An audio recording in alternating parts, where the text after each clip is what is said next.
Okay.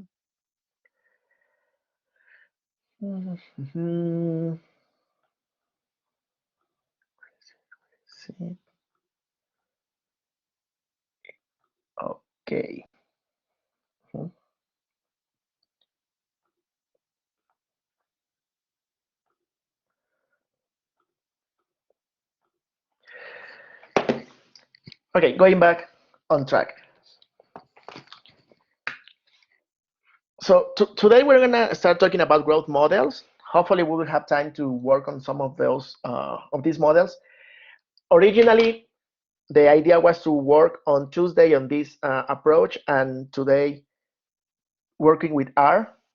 But since we're not going to cover that today, also the activity, you can do it with Excel or with R. So please do it only with Excel, the thing that we're going to discuss this morning, and then we'll see the other option with R, okay? But before I ask you to download the population for any state that you wanted to be working with this semester, I also send you, I think I sent you Monday night, or I don't even remember when I sent you this email with the population for 2015. So it's a file with lots of information, but you just click on your state. I included the number of the state, the official number of the states, because states have a number, an official number. And identifying gender, 1 is male, 3 is female, according to what INEGI uses.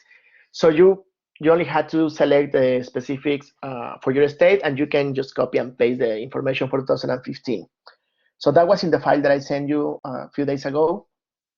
So with that, you already have all the information for your state from 2000 to 2020, okay?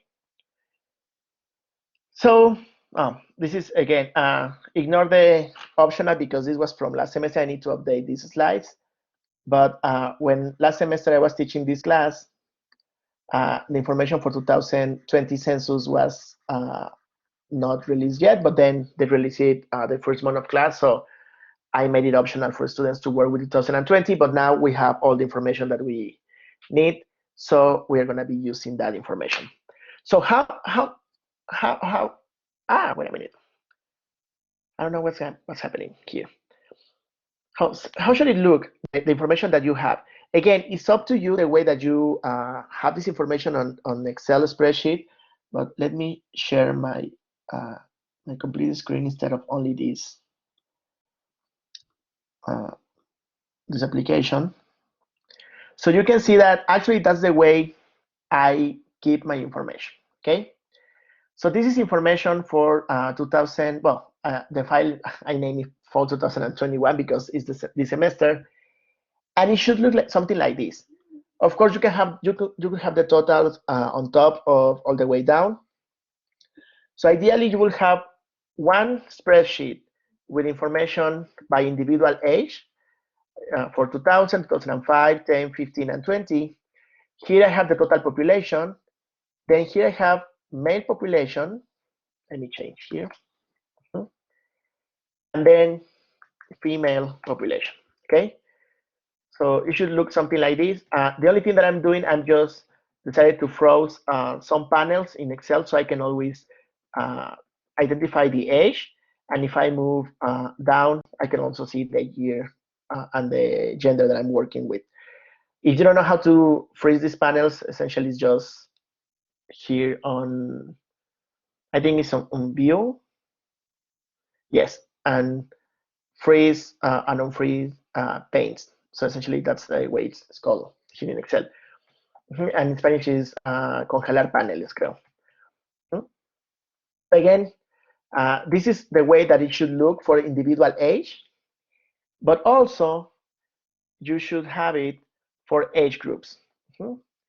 Age groups, right now it's fine if you have 0 to 4, that's fine. Later we're gonna start working with 0, and then 1 to 4, and then 5 to 9, 10 to 14, 15 to 19, and so on. So again, I have information for 2000, from 2000 to 2020 for the total population. Then I have for male population, and then for female population. Okay.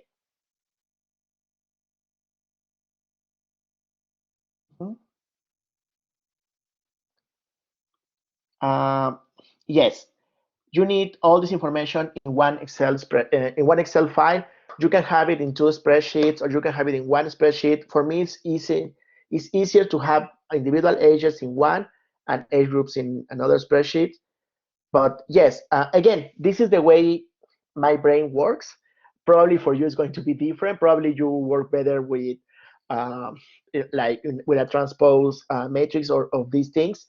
But ideally, it should look something like this, because this is the base population that we're going to be using this semester, and then we're going to start adding more columns and more columns and more columns. So yes, this is a good way to have your information right now in the Excel spreadsheet. Okay. So where is it? And what is this? Okay. We are gonna go back to this in a few seconds. Okay. So again, you have this on the slides. So again, if you don't have it like that, you will have to work a little bit on rearranging your information. Okay, the first thing that you probably will notice is that when you have this information, you have, well, the INEGI says no especificada, and essentially it's people that are not reporting their age. So this is the first problem that we have with population, with information from our population, is that how can this be possible? There are several factors here. Sometimes it's just people say, I don't want to give you my age, so that's it. Sometimes, and this used to be common when, or it's really common when people from INEGI goes and knocks at one door, and there's only like the grandmother or the grandfather providing the information, and they have a kid. I'm pretty sure my grandma doesn't know how old I am, even though she loves me a lot. She doesn't know my age. So probably but that probably would be another problem. I'm pretty sure she will report my age with some errors, and we will see that in a few sessions. But we have some population for which we don't have the information on their exact age, or we don't have any information regarding their age. So the first thing that we do, and I noticed that I already have it here in some of these things, is a first way that we can see how good or how bad information is specified. It's for one specific year. So essentially, it's just taking into account what percentage of the population didn't provide their age. So this is just a percentage that we have, and here's the way that you estimate that. It's just population with unreported age divided by the total population times 100. So I'm just gonna do this. I'm not gonna use the times 100. I'm just gonna use the formatting option here. Okay. So this is for the total population between 2000 and 2020, and we see some trend, which is a good trend. First, as you can see, in 2000 we have 2.1% of population not reporting their age. Then 2005 it went up. So in general, we could say that this 2005 count was of poor quality compared to 2000 census. And even if we compare it with 2010, it was even worse, because for 2010 we improved a lot on age reporting. Then 2015, since it's a survey, it was easier to collect information on age. And in 2020, we have a really, really low percentage of population without age, or with unspecified age. So this could seem as something good. However, we demographers are really suspicious of these things. And yes, there is a big thing going on with INEGI. We are asking INEGI to provide more information on how they managed to move from 1.24 to 0.22%. And they have different explanations, and because they were using like it's not electronic devices to keep track of all this information. They were using a lot of things, and probably that helps. But we also know that the last week of the census was already when COVID was, when the sanitary emergency was declared. So essentially, we were expecting a higher value here. So let's assume that this is correct. So in general, we see an improvement on the quality of the census just by using this specific indicator. Okay. Okay. So this is the first indicator, and again, you have to estimate this for your state. So again, first work on putting the information the way it is, and then the way it should be, and then you can work with that. Now, we have here is just a summary of what we will find. If I do the same thing for male and female population, which is easy, I just copy and paste the formulas in the Excel file. This is the general trend, and then we see the information for male and female population. In general, women report their age better than men, which again is something that we know it has been happening for a long time. We have better quality of information when it comes from women or information for women than for men. And this is something that we would expect. And yes, in general, we see that is the trend for the different census and for the and by gender. Okay. Come on. So now let's move to, now we know that. What can we do? So what we do with this percentage of population, essentially with this population with unspecified age, is we do something that we call prorate or prorating ages. So essentially, this means that we are going to take this population, essentially the population that we have unspecified information in age that we have here, and we're going to allocate this population proportionally in each specific age group or each specific individual age. So we can do this for individual age, or we can do this for age groups. And again, I will ask you to do it for the two options. So essentially, what we do is we just pay attention to each specific age group. For instance, here I'm going to assume that this is age group 5 to 9. And again, this is just a different notation. And what I'm saying is, okay, the population, I don't know what's wrong with my tablet these days.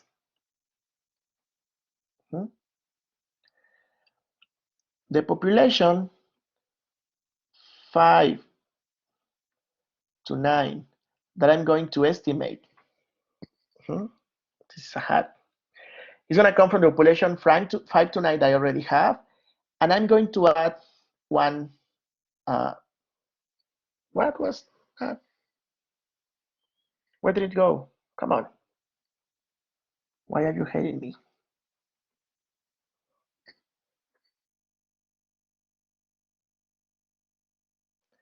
5 to 9 comes from the population that I have from 5 to 9. Adding essentially the proportion that this population represents amongst the total population without the unspecified age. So essentially this would be, okay, population 5 to 9 divided by total population, subtracting this unspecified. So here I am just getting the proportion that this age group represents in the total, and then I am just multiplying this proportion for the unspecified population regarding their age.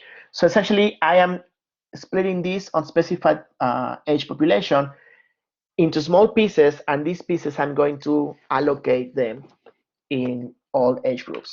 Okay. So I'm just gonna do that right now.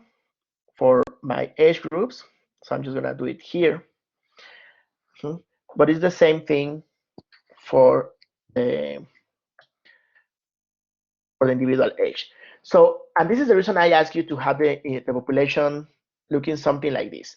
Why? Because it's really easy to just copy and paste this.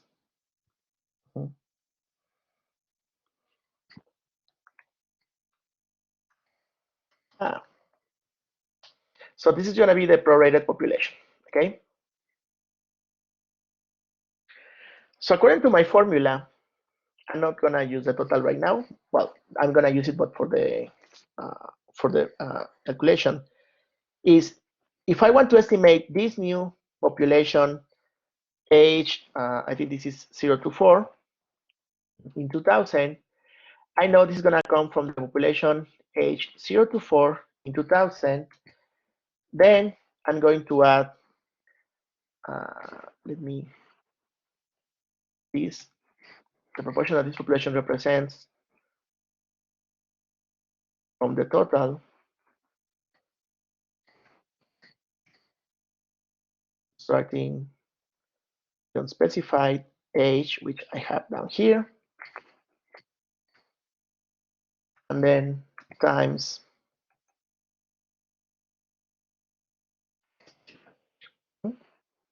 okay.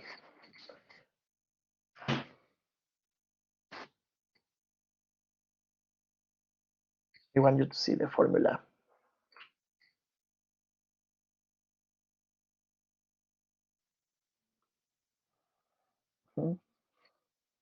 Okay. So essentially, that's what I'm doing here. Again, remember that using the dollar sign is just leaving that value of that cell, even line or column fixed. So that's what I'm doing there. And I'm just following the formula that I have here. So of course, it's going to change. It has to be a larger population than the one that I have here. And yes, I have almost, so this should be 1 million. Is to leave that cell, it's like an anchor, essentially like telling Excel, don't move this information. And that is important because of, exactly, as Antonio is saying, because once I have this information here, as you can see, the thing that is going to be changing is the age group, but total population and specified populations are going to be the same cells that I have in my Excel file.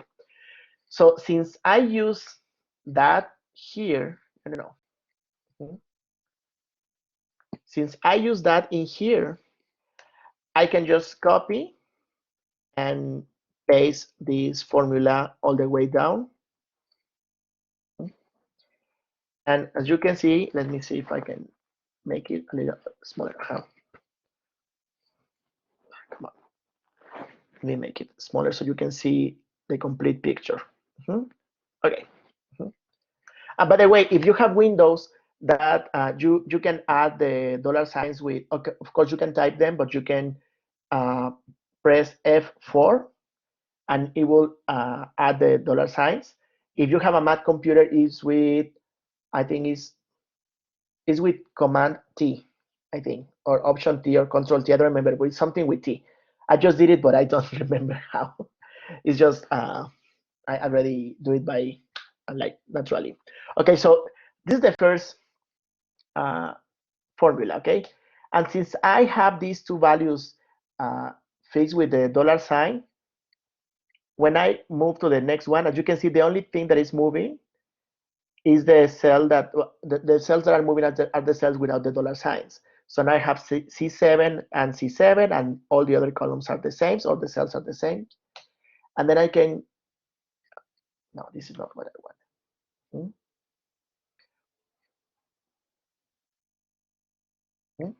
I can keep moving. So this is convenient because, again, I don't have to go back and type again the formula. Again, we have these things with decimals, but we are not going to pay attention to the decimals because, again, we're talking about population. So I'm just going to hide the decimals in this thing. But something that should happen is that if I add all this population, okay, I should get the same total population that I had before. This one and this one should be the same. Why? Because yes, the formula is going to be the same, but of course you just have to pull the formula down more for more rows. Okay. So just this is something that you have to double check. Your total population has to be the same because here we are not adding population to our total population in these scenarios for Mexico. Of course, your numbers should be different because you will be working with your state. But I'm just taking these 2 million people here and just placing them in specific age groups. Exactly. This is the way that you can tell if you did it this in a correct or incorrect way. And of course, we have to do this with all these columns. So going back to the question of what am I using the dollar sign for? If I change this dollar sign, because here I'm saying, okay, leave C5 fixed all this time, so don't move it from there. And also C27. So those are the two cells that I have fixed in this column. But if I want to copy and paste this formula to the next column, see what happens. The thing is, the first thing that I notice is I don't have the same total here, right? And the reason for that is because if you look closely, I still have C5 and C27 in the same formula. So this is not good for what I wanted to do. So another way to do that is again working with the dollar sign.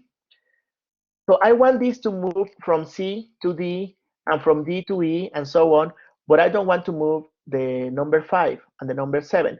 So essentially what I'm going to do is I'm just going to delete the first dollar sign from this thing, also from here and here. If you have Windows, you just press F4 several times. The first time you will get the $2 signs. The second time you only get one with the, I don't remember the first time with the column, and then the third time with the rows, or differently, but you just press F4 several times, or you can just come back and do it by hand as I did. Now let me copy and paste this again. So nothing changed because again, it's the same formula. And now I can copy and paste my formula. And now it's moving in the columns, but it's not moving in the number of rows. Okay.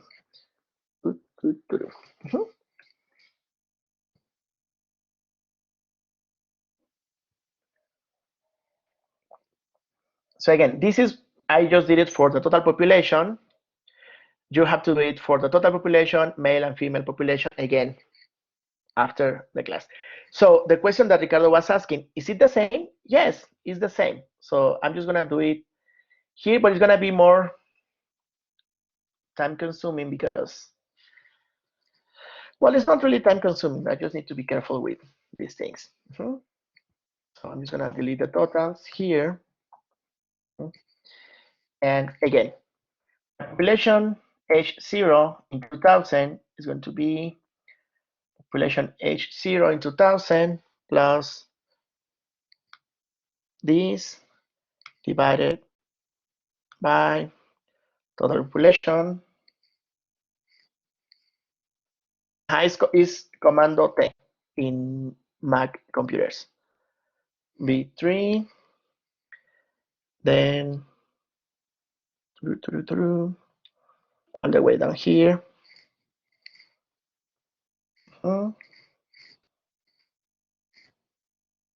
Times.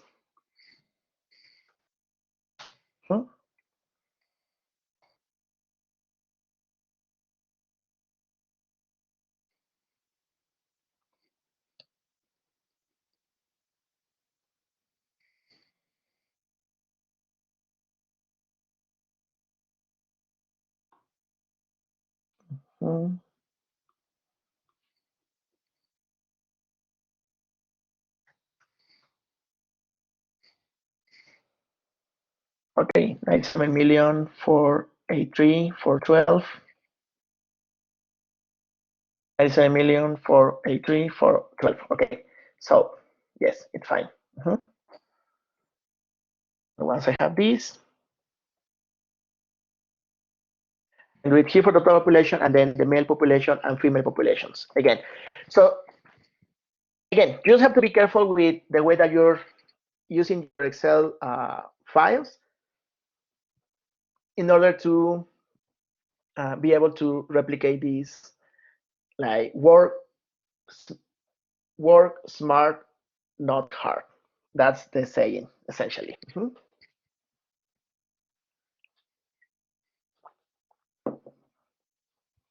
Okay.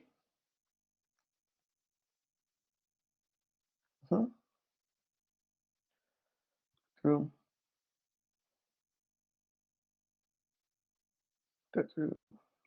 Okay. So this is the first thing that we do working with our population. It is really important because, again, we don't like to see that unspecified age. The basic assumption here, and this is something important, unless we have information that something else is happening, the basic assumption here is that people not reporting their age is proportional to the importance of that specific age in our population. So essentially, I'm not saying that men who are 50 are worse at reporting their age as kids of 12 years of age. So essentially, for me, it's the same. So essentially, that's the way I can allocate this population proportionally into these age groups or individual ages. Okay. So continuing with, and this is something that we're going to be doing. We're going to be working with your population and then going back to some other topics because we need to be moving into fronts at the same time. Okay. So let's start talking about growth models. And these growth models are things that were developed to describe how populations were essentially growing. So we already know how to estimate our population in different points in time.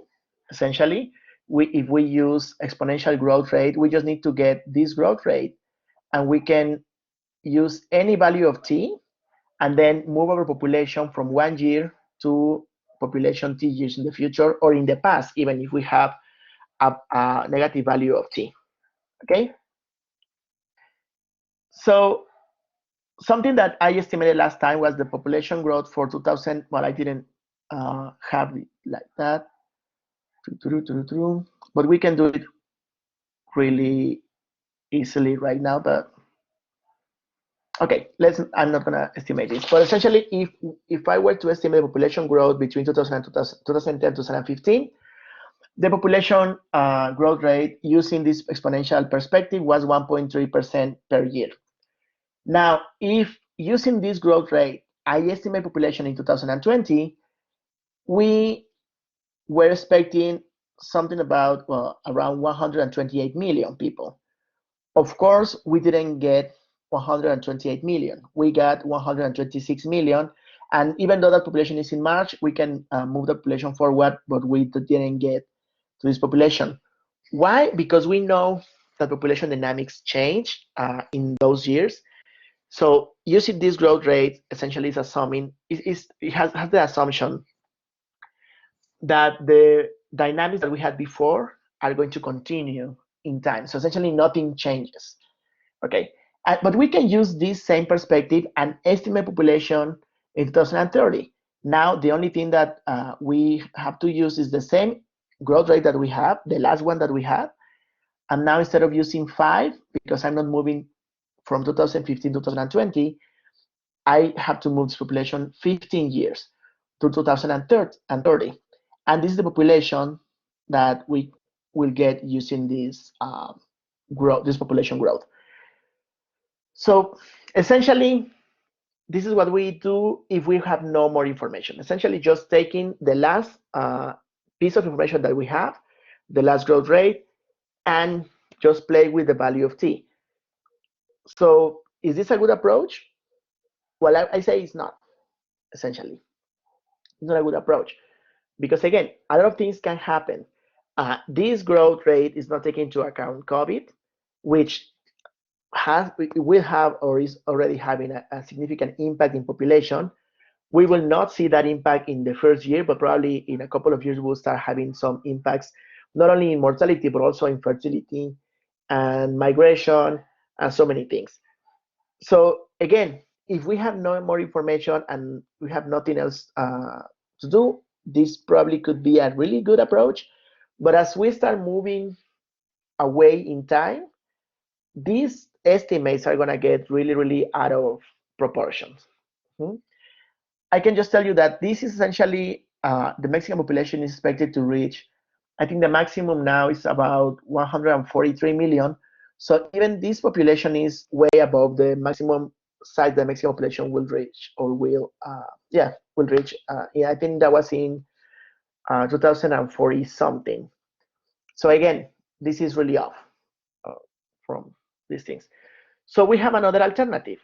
We can use some mathematical models. Again, we are actuaries. We are not afraid of these models.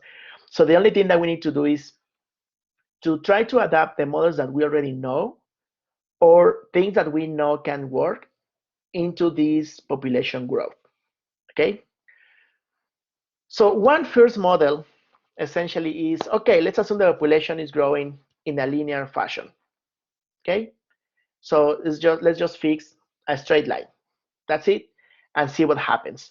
So for this thing, uh, if where you find where you have the slides for this session, you can also find this Excel spreadsheet with information for the population for your states, starting in 1900 all the way to 2020. So do you have that with you? If you don't, I can give you a couple of minutes so you can go back into Blackboard and download this spreadsheet. Mhm. Let me show you where this is. Mhm. Okay, good thing I'm in student preview mode because I should always remember to double check this. Mhm. So here in the demographic information, in growth models,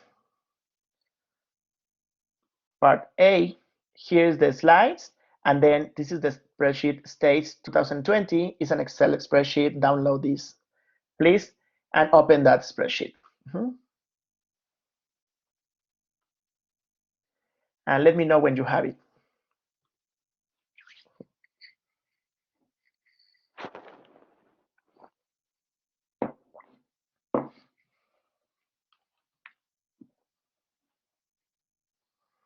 Okay, so start selecting your, just select your state or the state you're going to be working with, and just copy and paste that information in a new spreadsheet so you don't have all these additional states with you.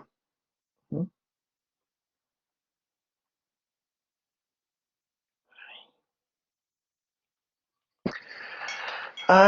Sometimes I hate being the director of the department.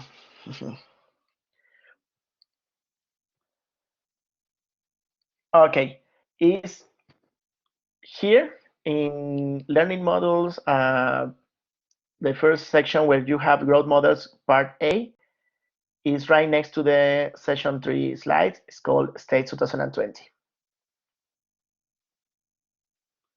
Mhm. Okay, so I'm going to be working with the total population. You're welcome. But please, just if you want to follow me with the total population, that's fine. But if you want to choose the population for your state on this moment, that would be also fine. So you're gonna also copy the years, please, because we need that.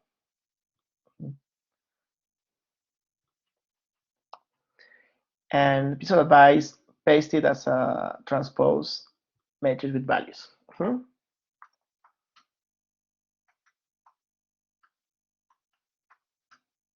Ah,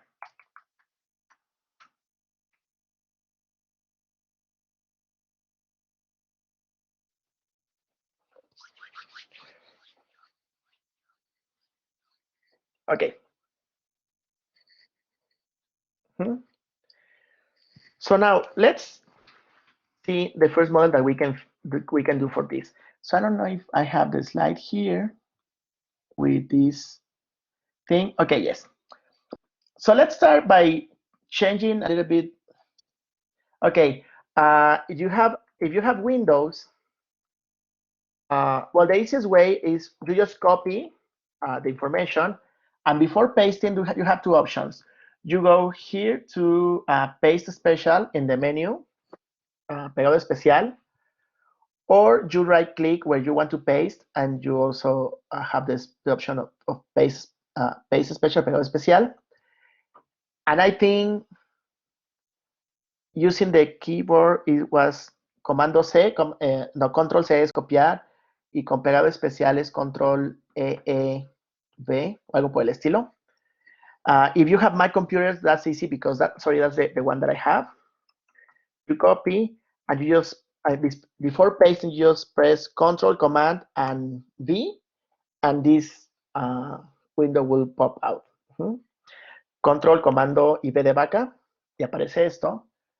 Pero si no, también aquí en la opción de edición, pegado especial, aparece la ventanita muy similar y nada más le puse valores y transpuesta o transponer. ¿Ok, Scarlett? Okay, wonderful. Okay, yes, believe me. You will end this semester with lots of useful shortcuts for Excel. Okay, so the first thing, we're going to fit a linear model. So again, we can work with these years, with 1900, 1910, 1921, 1930, but again, it's too packed with information, values are too big. So let's just change our variables to something that is more convenient for us to work, okay? So I'm just gonna change the values, just calling them X and Y. For X, I'm just gonna change the year into, I want to start in 0 and then go 1, 2, 3, 4, 5.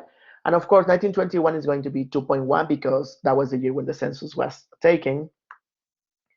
So this is really easy as taking this, subtracting 1900, divided by, forget it, 10, sorry.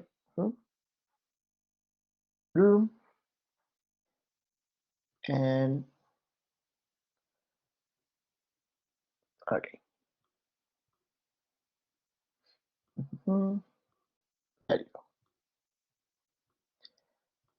And then for population, again, this is up to you. Since I have my population already in the millions, I'm just gonna divide this by 1 million. I could do it by 10 millions, and that would be 1.3. For you, probably you will need to divide your population by 100,000, but something that, again, you can, you feel more comfortable using. Again, nothing happens if we just use the original value, the original values, but the parameters that we get in these models get really big because they have to take into account these huge values. So again, it's kind of convenient just to change these to these new values. Okay. So this is again what you have in this slide. Okay. Now we have Excel. We have these tools with us, so we should use them. So what we do now, let's just create a scatter plot of these two things that we have here. So to include a scatter plot is really easy, or gráfico de dispersión. It's just go here to, we can go here to the main menu and just click on insert. And here we have the option of a scatter plot right there. Or we can go to the long menu, insert, and then chart, and then select, where is it? Scatter here.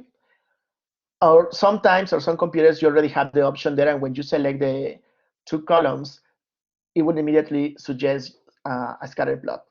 Okay, again, there are many ways to do these things. It's up to you which one you use. Mhm.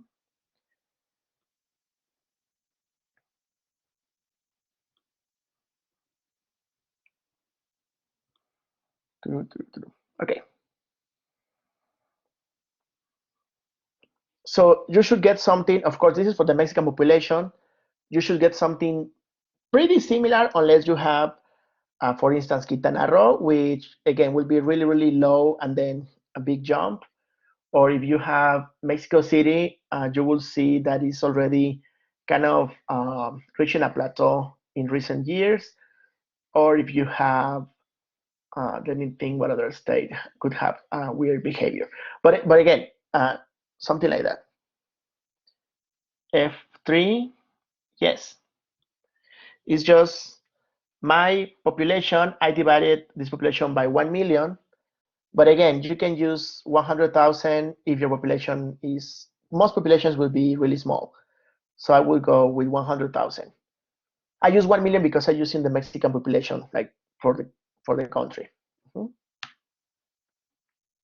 Okay. So should I stop here?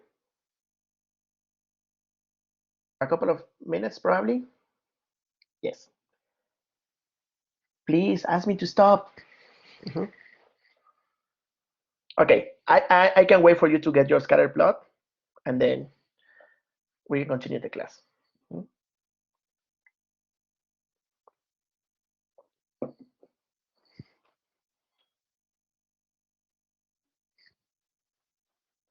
Yes. That's the thing. Ask me to stop. Okay. You have questions on the columns here? Okay. I use this. This is the same for everyone. The year, subtracting 1900 and dividing by 10, because again, that's the same value for all of us. Here, you just have to be careful.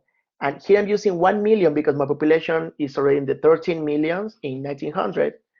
But it's up to you.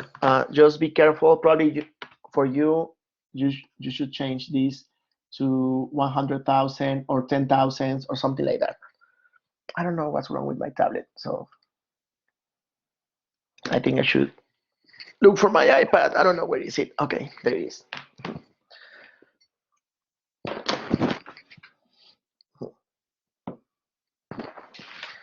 Give me a second, because this class is good with Excel, but Matemáticas Sectoriales, I really need a tablet. Okay,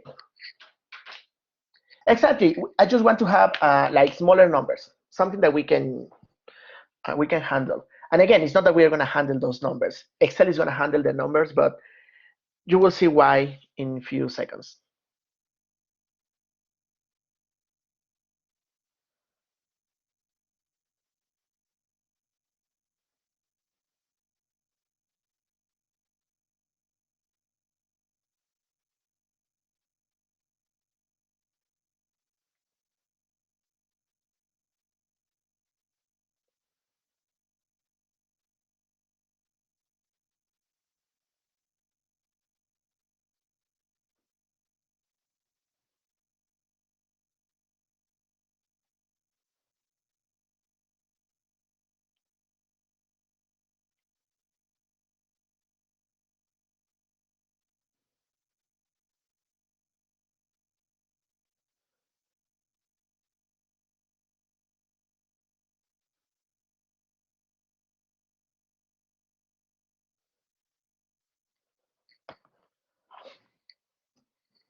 Uh-huh. Uh, Sorry, Scarlett, was your question the same as Frida? Sorry, I think I skipped your question. Mhm.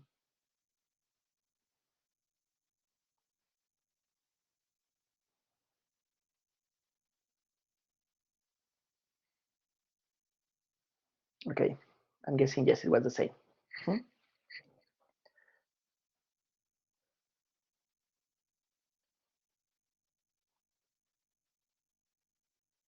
And yes, and let me know when you get here.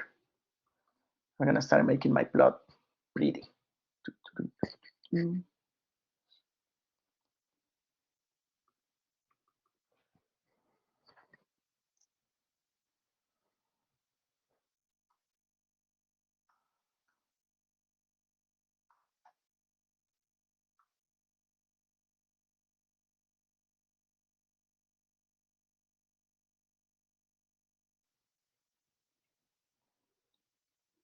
Of course, but I don't want to delete this. Give me a second.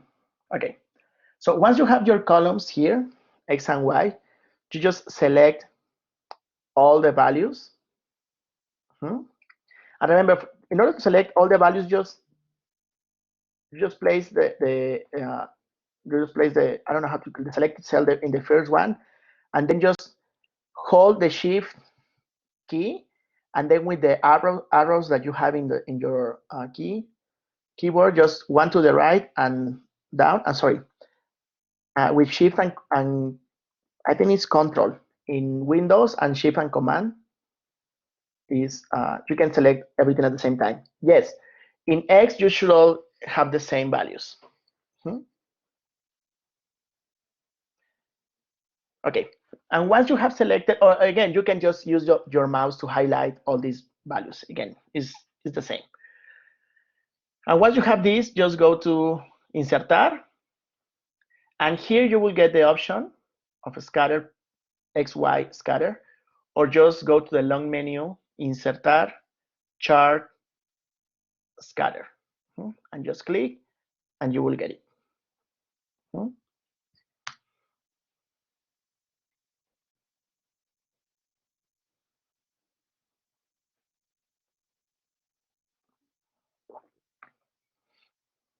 Okay, so let me change these because I don't like to have these additional zeros here. I don't need them. That's it.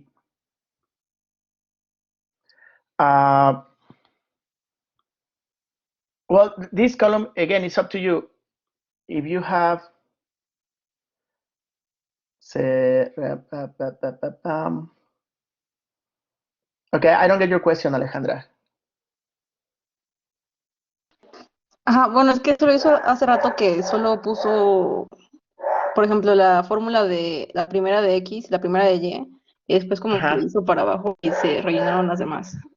Ah, les digo, van a aprender muy bien Excel conmigo. Ya que tengo mis primeras fórmulas, la de X, pues la jalo hacia abajo, así. Si te das cuenta, le di clic en el cuadrito que está aquí, el que aparece abajo. Y para Y, como tengo una columna al lado que me indica como hasta dónde voy a llegar, en ese mismo cuadrito le doy doble clic y ya.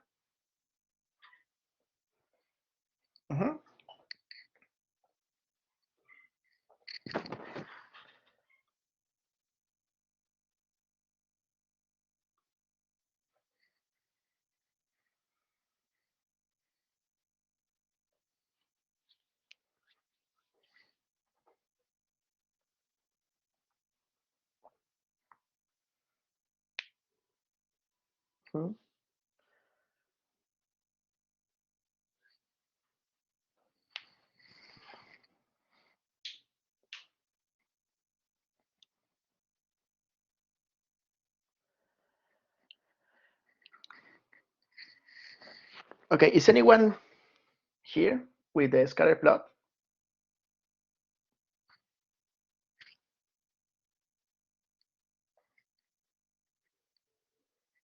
Okay. Thank you. So there are several reasons for us to use the scatter plot. The first one is dispersión. Sí, thank you, Scarlett. Dispersión XY, I think it says in Excel, right? Or XY dispersión o dispersión XY. Yeah. So the reason for us to use a scatter plot is because first of all, I want to see this behavior, right? I could use some other chart, but if for instance, I use another chart, let's say that I use, instead of a scatter plot, I just go with a column chart, whatever. I plotted me the years, so I don't need the years here. What this is doing is not taking into account the fact that for the last years, instead of having the intervals being 10 years, I have intervals being 5 years. So you can see here we start, this is 1990, 95, 2000, 2005, 2010, 15, and 20. So the scatter plot actually takes that into account. As you can see, these points are closer to each other because those are the values that we are fitting this graph. Okay, so that's the first thing. I want to see the pattern, and I see the pattern really well, and it's adjusting for this distance between the observations. The second reason for me to use this scatter plot is an amazing reason that that we can actually ask Excel to do a lot of things for us. If I right click on any of these points, I can ask to Excel to add a trend line o línea de tendencia. Insertar línea de tendencia, and just like that, it will add a straight line.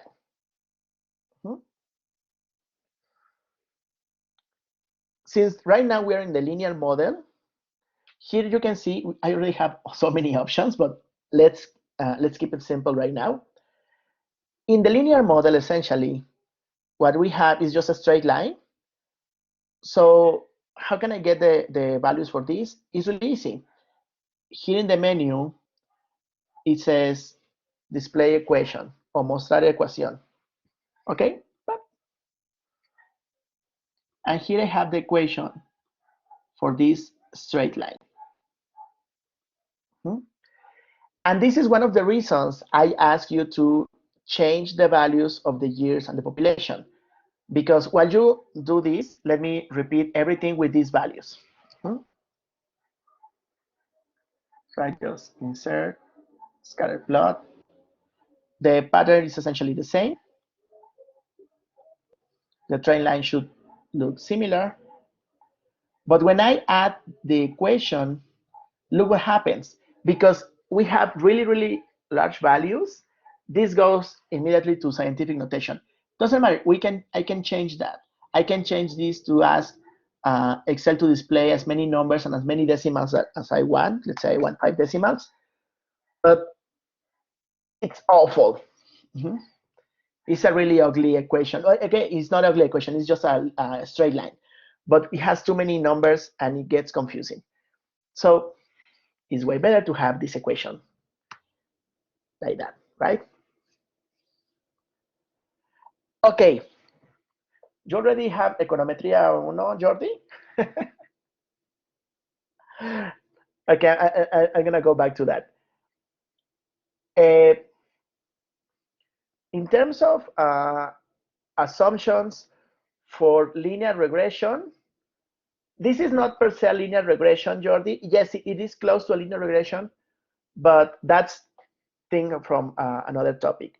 So the only thing that I want to do is just to get, but just at the end of the day, what this is doing is finding the straight line that is closer to, well, to minimize the error between these values. So as you can see, some of these values are going to be above the line, some of these values are going to be below the line, and on average, this difference or this distance should be the minimum possible. So again, let's not worry about that, Jordi, right now, because that is essentially when we have way more information and we have things that have to do with heteroscedasticity, multicollinearity, and so many things that right now we are not going to pay attention to that. But yes, in general terms, this is a regression. Okay, the equation. If you only had the line and you forgot to ask for the equation, just click on the line. And well, I have Excel for my computers. It automatically opens the menu, and I just click on display equation on chart. If for some reason, I remember in Windows, but I think in Windows you have to right click, and then you have some options here. You should have format trend line, You click Format Trend Line, and you will have some menu that is similar to this one. Okay. So apparently, we will only have time to discuss this. What happened with this linear model? Okay.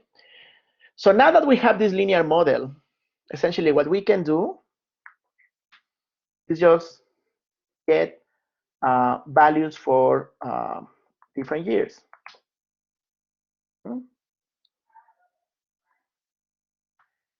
How am I going to get the values? Well, it's just like that. It's 10.362 times x, and x is the year, and then negative 9.3488.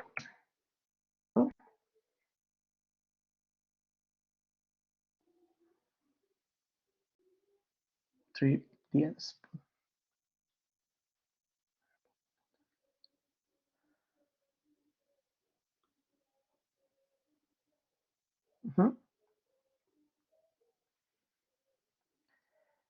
And we can expand the estimation of our values to all these years. Of course, what is going to happen, as you can see, once you do this, is for 2030, according to this, we will have a smaller population than in 2020, but then in 2040, it will go up, and then 50 up again. So again, it's just like going in this straight line again. But these are the, okay, yes, this is something probably that we should do. Estimated values, because this is something similar, something important. So 10.362 times this. So yes, this first year we get a negative, whatever.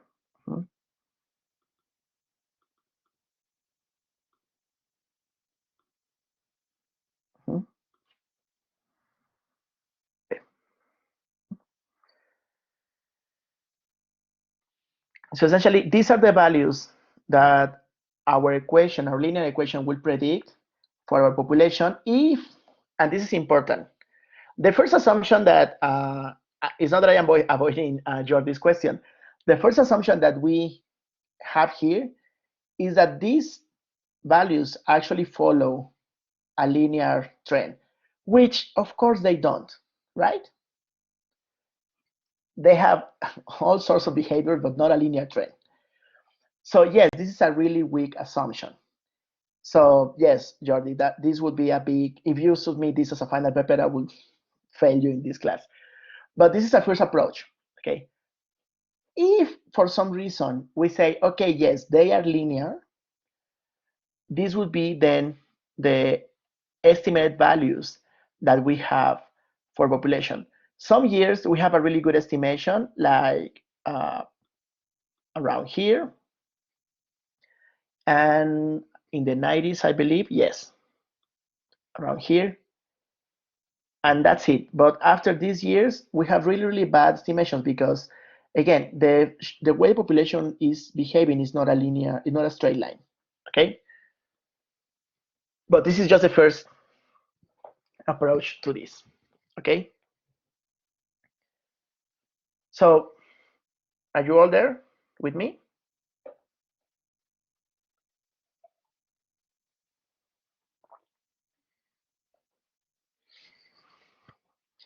Okay, so again, this is, again, the same things that we have, blah, blah, blah. We can improve this. There are many ways that we can improve this linear model.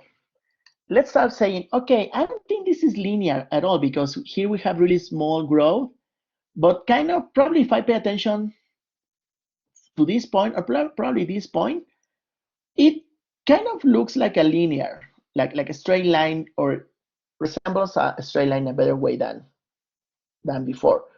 So we can say, okay, let's not use all the information. Let's just use few years. So let me see, 0, 1, 2, 3, 4, 5. I'm going to start in the year 6, so essentially 1960, all the way to 2020. So essentially just using these many years. And I'm gonna do the same. Insert a scatter plot. And as you can see, yes, it's not still a straight line, but kind of, well, it's way better than the previous one, right? And here I can, again, add the straight line. And look, it is better. I don't see the points moving really far from the line. And I can see that probably this will work better. But again, this is for Mexico. I don't know what happens for your states, so I really don't know. Okay. So now using this second model that I am feeding in my to my data, here I'm just going to estimate these new values. So it would be 15.406 here, and then 57.482.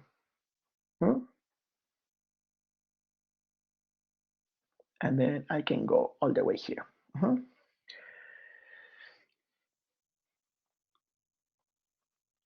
So if we compare now these new estimates, I'm just gonna place the new estimates from this in just an orange color, and the estimates from this in a green color. If now I compare the estimates from the green model to my observed values, I think it fits pretty decently, right?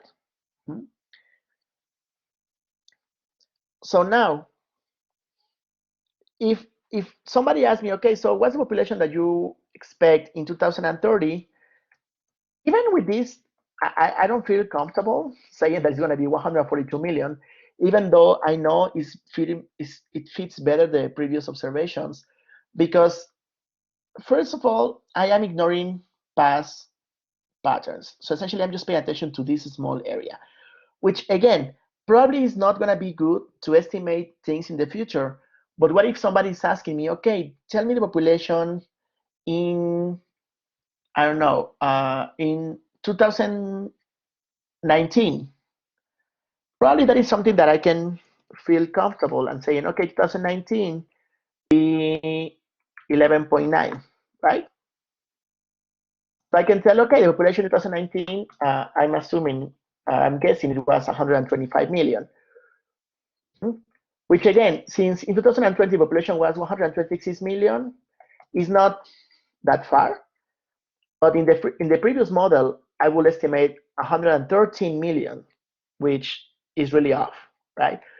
So probably this straight or this linear model works better for small intervals or to estimate what's happening between these years than to estimate in the future. Okay, sorry, we're running out of time.